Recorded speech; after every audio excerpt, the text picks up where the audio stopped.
राम सागर बिंद ने ये मुकदमा किया था, वो निहत ही गरीब और मजदूर परिवार है। नमस्ते। आज हम एक ऐसे मामले की परतों को खोलने जा रहे हैं जो पहली नज़र में शायद अखबार के किसी अंदरूनी पन्ने की छोटी सी खबर लगे। बिल्कुल। कहानी शुरू होती है कुछ उपलों यानी आप कह सकते हैं गोईठों के टूटने से और खत्म होती है हत्या के प्रयास में सजा पर।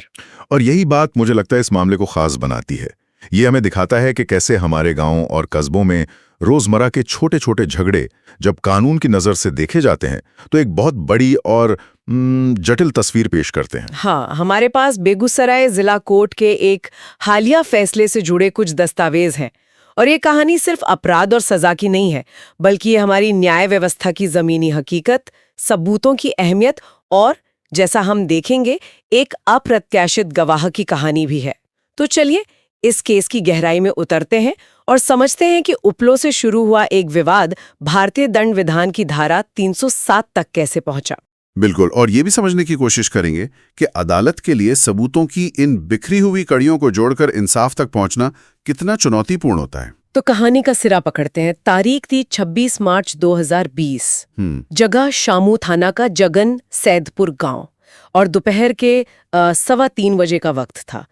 3 लोग अजय विंद, संजय विंद और किरानी विंद अपने ट्रैक्टर से मिट्टी गिराने का काम कर रहे थे। एकदम सामान्य रोज का काम। लेकिन जैसा अक्सर होता है, चिंगारी हमेशा ऐसी ही सामान्य दिखने वाली चीजों में ही छिपी होती है। बिल्कुल। और यहाँ चिंगारी थी पास रखे हुए उपले। मिट्टी गिराने के दौरान ट्रैक्टर से शिकायतकर्ता के बनाए हुए कुछ उपले कुचल गए, बर्बाद हो गए। जब शिकायतकर्ता की बेटी कौशल्या देवी ने उन्हें ऐसा करने से रोका तो बस बात बढ़ गई। यहाँ एक पल के लिए रुकना जरूरी है। देखिए, शहरी नजरिए से देखें तो कुछ उपलों का टूटना शायद कोई बड़ी बात ना लगे। सही बात है। लेकिन हमें ये समझना होगा कि ग्रामीण भारत में गोईठे या उपले सिर्फ ईंधन नहीं है, वो एक परिवार के लिए आप कह सकती हैं ऊर्जा सुरक्षा है, जिसके पीछे कई दिनों की मेहनत होती है। अच्छा। तो उसका नष्ट होना सिर्फ एक आर्थिक नुकसान नहीं है, वो एक तरह से मेहनत का अपमान भी है। मतलब ये सिर्फ कुछ रुपयों का नुकसान नहीं था, ये प्रतिष्ठा और हक का सवाल बन गया था। हाँ बिल्कुल, और अक्सर ऐसे झगड़ों की जड़ें जमीन, पानी या किसी पुरानी पारिवारिक दुश्मनी में होती हैं और ये घटना बस उस दबी हुई आग को हवा देने का काम करती है। तो ये सिर्फ उपलों का विवाद नहीं था, ये शायद पहले से चल रहे किसी तनाव का एक विस्फोट था। और ये विस्फोट बहुत भयानक था। कहा सुनी बहुत तेजी से हाथापाई में बदल गई। तीनों आरोपियों ने मिलकर कौशल्या देवी पर ईंट और लाठी से हमला कर दिया। जानकारी ये बताती है कि हमला सिर पर किया गया, जिससे कौशल्या देवी का सिर फट गया और वो बेहोश होकर वहीं गिर पड़ी। और बस यहीं पर इस एक पल में ये मामला एक साधारण मारपीट से निकलकर भारतीय दंड विधान की सबसे गंभीर धाराओं में से एक धारा 307 के दायरे में आ गया, यानी हत्या का प्रयास। हाँ, हत्या का प्रयास। लेकिन यहाँ एक बड़ा सवाल उठता है। मतलब बचाव पक्ष ये दलील तो आसानी से दे सकता था कि भाई गुस्से में हाथ उठ गया, इरादा किसी की जान लेने का था ही नहीं। बिल्कुल। सिर पर चोट लगना तो एक हादसा भी हो सकता है। तो अदालत इस इरादे और हादसे के बीच का फर्क कैसे तय करती है? ये बहुत ही जरूरी सवाल है और कानून इसी का जवाब देने के लिए कुछ पैमाने तय करता है। देखिए, अदालत ये तो नहीं देख सकती कि हमलावर के दिमाग में क्या चल रहा था, है ना? हाँ, जाहिर है। लेकिन वो उसके काम से, उसके एक्शन से इरादे का अंदाजा लगा सकती है। इसे इंटेंट कहते हैं।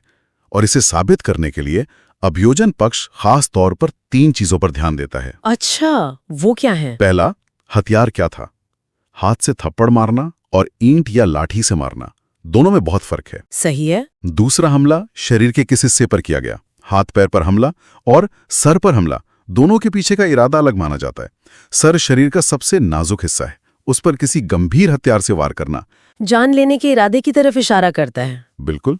और तीसरा क्या है? तीसरा है चोट का नतीजा। कौशल्या देवी का बेहोश हो जाना, ये बताता है कि हमला कितना गंभीर था, कितना जानलेवा था। तो जब ये तीनों चीजें एक साथ मिलती हैं, खतरनाक हथियार, शरीर का नाजुक हिस्सा और गंभीर परिणाम, तो अभियोजन पक्ष का केस मजबूत हो जाता है कि ये सिर्फ चोट पहुंचाना नहीं, बल्कि जान लेने की नीयत से किया गया हमला था। तो एक सिर फटा हुआ है, एक महिला बेहोश है और 3 लोग आरोपी हैं। यहाँ से पुलिस का काम खत्म होता है और कहानी अदालत के कमरे में पहुंचती है। हाँ, जहां असली लड़ाई शुरू होती है, गवाहों और सबूतों की। ये मामला जिला एवं सत्र न्यायाधीश तृतीय ब्रिजेश कुमार सिंह की अदालत में चला। अभियोजन पक्ष की तरफ से अपर लोक अभियोजक राम प्रकाश यादव ने मोर्चा संभाला और उन्होंने कुल 7 गवाह पेश किए। 7 गवाह, ये संख्या अपने आप में बहुत कुछ कहती है। जब कई चश्मदीद गवाह एक ही कहानी बयान करते हैं तो केस उसने कहा मैंने कहा किस तरह से ऊपर उठ जाता है। ये एक मजबूत तथ्यात्मक नींव रखता है। और इन गवाहों में कौन-कौन शामिल थे? इनमें कारेलाल बिंद, विपिन बिंद, काला देवी और खुद पीड़िता कौशल्या देवी भी शामिल थीं। उनका खुद अदालत में आकर गवाही देना केस को एक भावनात्मक और तथ्यात्मक दोनों तरह का वजन देता है। तो एक तरफ 7 गवाहों की मजबूत दीवार थी, लेकिन अभियोजन पक्ष को मुझे लगता है पता था कि इस दीवार में एक बहुत बड़ी और खतरनाक दरार है। हाँ, एक ऐसा पेज था जो पूरे केस को आप कह सकते हैं कमजोर कर सकता था। और वो क्या था? वो था केस का सबसे अहम वैज्ञानिक सबूत, कौशल्या देवी की मेडिकल रिपोर्ट, जिसे जख्म प्रतिवेदन भी कहते हैं। हाँ, अब बिल्कुल। ये रिपोर्ट शांभो प्राथमिक स्वास्थ्य केंद्र के डॉक्टर आस्तिक प्रसाद सिंह ने बनाई थी। यही वो दस्तावेज था जो आधिकारिक तौर पर बताता था कि चोटें कितनी गहरी और जानलेवा थी। लेकिन दिक्कत ये थी कि जब तक मामला सुनवाई पर आया, डॉक्टर आस्तिक प्रसाद सिंह की मृत्यु हो चुकी थी। और ये अभियोजन पक्ष के लिए एक बहुत बड़ी मुसीबत थी। क्यों? क्योंकि कानून का एक सीधा सा नियम है, आप जो भी सबूत पेश करते हैं उसे साबित करने वाला व्यक्ति अदालत में मौजूद होना चाहिए ताकि दूसरा पक्ष उससे जिरह यानी क्रॉस एग्जामिनेशन कर सके। एक मिनट, अगर रिपोर्ट बनाने वाला डॉक्टर ही नहीं रहा तो फिर तो ये रिपोर्ट एक बस कागज का टुकड़ा रह गई। सही पकड़ा आपने। मेरा मतलब है कोई भी सबूत बिना उसे पेश करने वाले के अदालत में कैसे टिक सकता है? बचाव पक्ष तो ऐसे आसानी से खारिज करवा सकता था। बिल्कुल, और ये केस का सबसे कमजोर बिंदु बन गया था।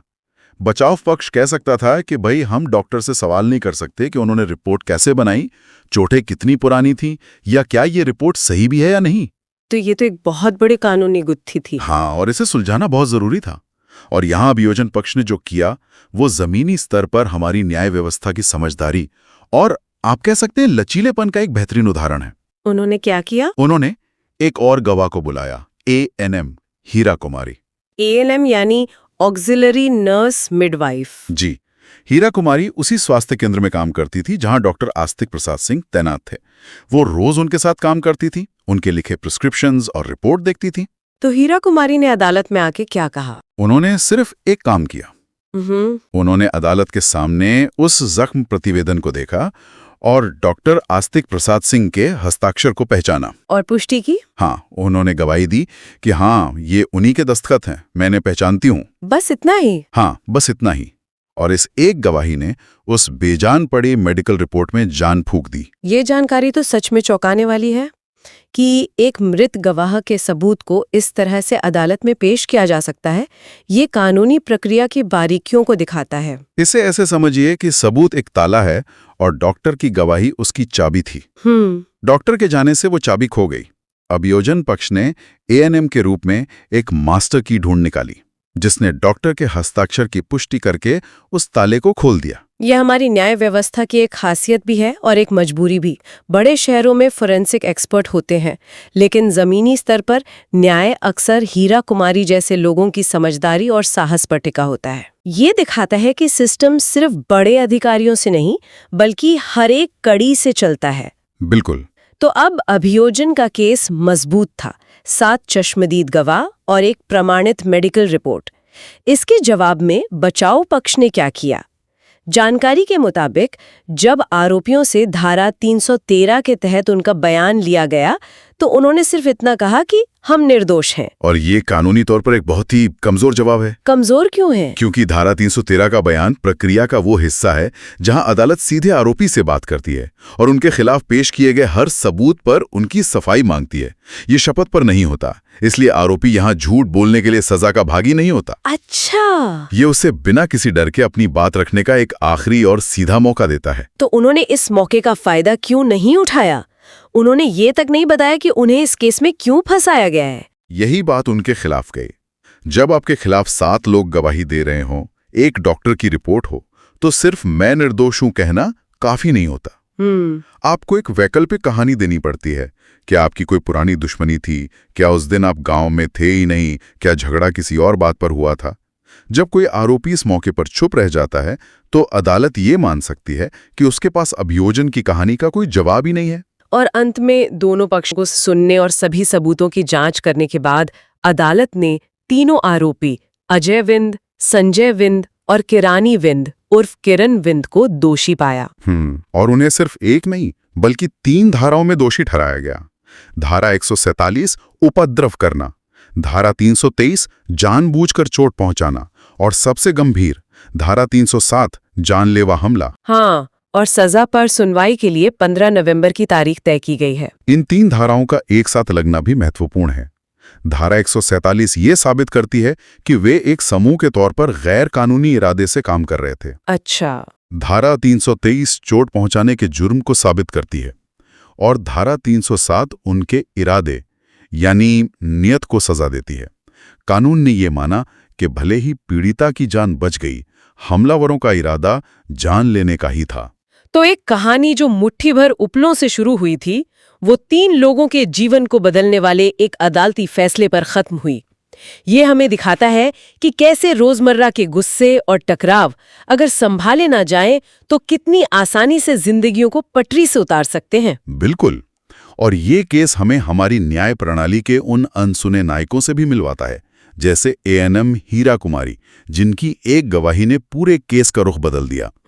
ये याद दिलाता है कि कानून की नजर में इरादा नतीजा जितना ही और कभी-कभी तो उससे भी ज्यादा मायने रखता है। इसी के साथ हम श्रोताओं के लिए एक विचार छोड़ जाते हैं। सोचने वाली बात यह है कि रोजमर्रा के झगड़ों में गुस्से और इरादे के बीच की वो महीन रेखा कहाँ होती है, जिसे पार करने पर एक साधारण विवाद एक संगीन अपराध बन जाता है।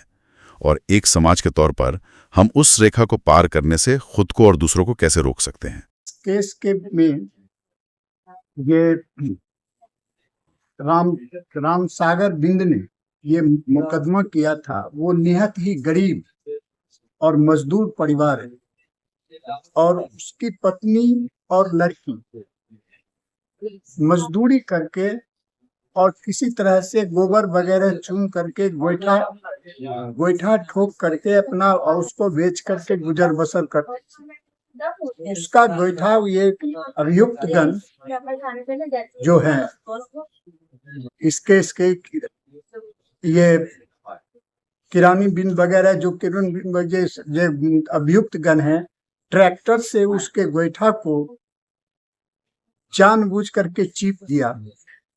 जब वो रोई चिल्लाई कि हम गरीब आदमी हैं, बर्बाद हो जाएंगे, आप क्यों ऐसा कर रहे हैं, तो इस पर इसके ये क्या कहते हैं किरान जो है उसकी पत्नी को और उसकी लड़की को बुरी तरह से मारे, जिसका सर वगैरह फट गया, जानलेवा प्रहार किए। इस केस में 7 गवाहों की गवाही हुई है, कारेलाल का, दिलीप सिंह का, काला देवी, कौशल्या देवी, यही कौशल्या देवी है, और राम सागर बिंद, हीरा कुमारी, राम प्रवेश सिंह, सबों ने घटना को सपोर्ट किया है। न्यायालय ने सारे बातों को तजवीज कर और सब पर विचार कर दोनों पक्ष के हियरिंग के बाद ये अभियुक्त लोगों को इसमें दोषी पाया है और जिसमें उन्होंने सजा कब होगी? सजा के बिंदु पर कल सुनवाई। आप इसमें मुद्दे को देख रहे थे? जी, मुद्दे